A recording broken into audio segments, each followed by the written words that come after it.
Buddy, Bob Asadi, Easy Credit Motors. Another project, always publishing content that helps you out.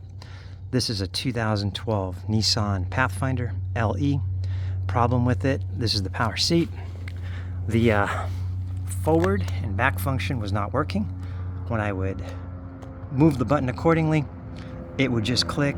The seat would not go forward or back. Every other function worked, except the forward and back. I ran straight power to the motor, number 1 and number 5 terminals. Motor did not work, the motor is burnt out. The problem is, in all likelihood, not the switch, it's the motor. Beautiful part about this seat, even if you want to test the switch, you're going to have to remove the seat. You see, man, everything about this particular vehicle, when it comes to the power seats, is a nightmare. So, you got to remove the seat if you want to replace the motor. So let's go ahead and get into it. First thing you want to do is if the reclining function of the seat works, you want to make this at least perpendicular, 90 degrees to the seat bottom. It'll be important because when we pull the seat out of the car, we're going to push it forward so the back lines up, in front of the pillar, so you can pull it right out of the vehicle, nice and easy. You want to remove the headrest before doing that. But so once you've got the back part of the seat at least 90 degrees, perpendicular to the seat bottom, here's what you're going to do next. So you want the back of the seat to be straight forward, a little bit tilted, a little bit more forward, because then what we're going to do is lift it up out of the guide pin right there, push the seat forward, and you want to be able to just pull it right out so that it doesn't get stuck in here on the pillar, and you don't want to be tilting the seat. Make it nice and easy for yourself. So what you're going to do, now that you've tilted it, now you're going to go over and you're going to disconnect the negative battery cable from here. Put something over the terminal so this doesn't accidentally come back out. Then you're going to come on back over here. You're going to pop off these 3 lids. These are all 14 millimeter bolts. Okay, nice and easy. 14s. You're going to remove that one. You're going to take a flathead screwdriver, pop the cap to expose this bolt, remove this one. You're gonna go to the back, pop the cap off of this one to expose the bolt, remove that bolt. That one is gonna have this cover over it. Now if you were in my situation, the seat was all the way back, it's gonna be impossible to remove this thing. You might be able to, but it's gonna be real hard. So if your seat is stuck all the way back like mine, not a problem. Let me show you what you're dealing with. You got these 4 little lips. That slide over the seat rails. They're attached to it. What you need to do is wedge all 4 of these out. These 2 in the back over here are the toughest ones. Harder plastic, more resistance. You want to wedge, see how they're flexible?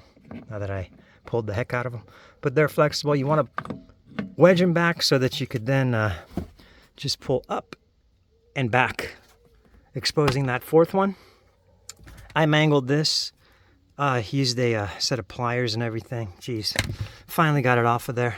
I'll just find it at a junkyard or something, 15 bucks, or on eBay or something. So nice and easy. Now that you got the seat unbolted, all you're gonna do is you're gonna lift it up. There's a guide pin that goes into here. Let me show you. That's the guide pin. So you're gonna lift it up, and then you are going to take a little box or something, give yourself about 3 inches of room to lift the front a little bit, tilt the seat back. Here's the box I used. It's like a couple of inches tops. And I put it right here. And then what I'm able to do is I'm able to sneak one arm back here and one arm through the front to work all these connections, these 3 here and 2 more that go into the module, which I'm going to show you loose. Here's the male side of those 3 female connections on the side of the seat. These are the 2 on the module. The 2 on the module are very easy. What you're going to want to do is get yourself a, pick, something like this. And the way that this particular one is oriented is just so. Of course, this little clip goes on the other side of this. It's going to be in there. All right, what you're going to want to do is press down. This is flexible. Press down, and then with your right hand, you're going to pull on this.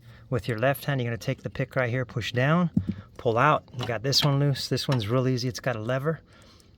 Push the lever, the blue one, down. pull out. You got these two loose. These three, they are mounted on the side of the seat. You see these little, there's a little room here for a little rail to fit right in there. And this will all make sense to you in a second. There's room here for a little rail. And there's room here for a little rail, okay? It's actually on the female piece. Let me show you. All right, it's actually here. I made a mistake.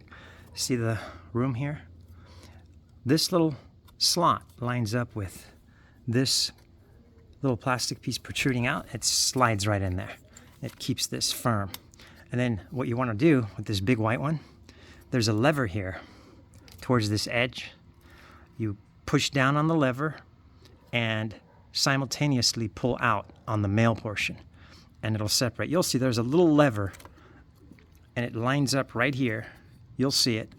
Press down, it's the only lever on there. Press all the way down and pull out. You got to pull kind of hard. This one is really easy.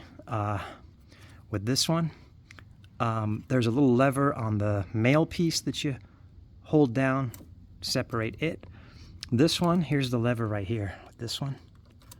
Or is it? No, it's on the male piece as well. You press down on the lever and you separate it. Let me show you all three of those levers. So these, as you could see it just goes down there and it just lines up with the slot. And then you push it in and it fastens onto the seat, okay? Yeah, the levers are here. So to separate the yellow one, this is for the airbag, I believe, usually is. You just pull back and then pull out. That'll separate that one. Here is the lever for this one. You stick that little pick in here, pull down, push down. See the flexibility? Pull this one out. And then this one, the lever's right there. It's kind of tricky to see. It's right here. Right where the wires are. It's either on one side or the other. You push this lever down. Okay? See? And then you separate the two. I stuck a little flat head screwdriver right here like this. Twisted, got the separation, pulled it right out. All right, so now you got all the connections separated. And you remember you did all this while you had this little box underneath one of the rails right here to give you about 3 inches. You work your right arm in from here. You bring your left arm from the front of the seat, and you can use both hands, make it nice and easy for yourself. Then what you're going to do is simply lift the seat up again off the guide pin right there. You're going to pull it forward here. You're going to have that little dolly lined up right here. You're going to grab the seat. You're going to pull it out, drop it on the dolly, roll it up over here. Now to separate the rail from the seat bottom, I'll just give you the basics. You got one bolt down there. You got another bolt down there, right there in the corner, right there in the corner. Okay. Got one up here somewhere. There are 2 more up here. Where are they? Yeah, there's one. And then there's a 4th one over here. Yeah, right in between there. You'll see it. There are only 4 bolts. And then you're going to separate all of these little connections and clips down here and here. You pull these out. There's a separate video. A guy that reupholsters this seat, he shows you how to do the separation. I'm going to link it down below in the description. You'll be able to see exactly how to separate the rail from the seat bottom to get whatever you need done, whether it's replacing the seat covers, you know, taking the switch out to test it. That switch right there, you see how it actually goes into the seat. Man, it's not so easy with this vehicle. These seats are not really set up to be maintained at all. And then anyway, you'll be able to either fix any one of the motors that you would like to, replace them, or do actual cosmetic repair to the seat. So I hope that helps. Bob Asadi, Easy Credit Motors. Like, share, subscribe. See you on the next one. Ring the bell.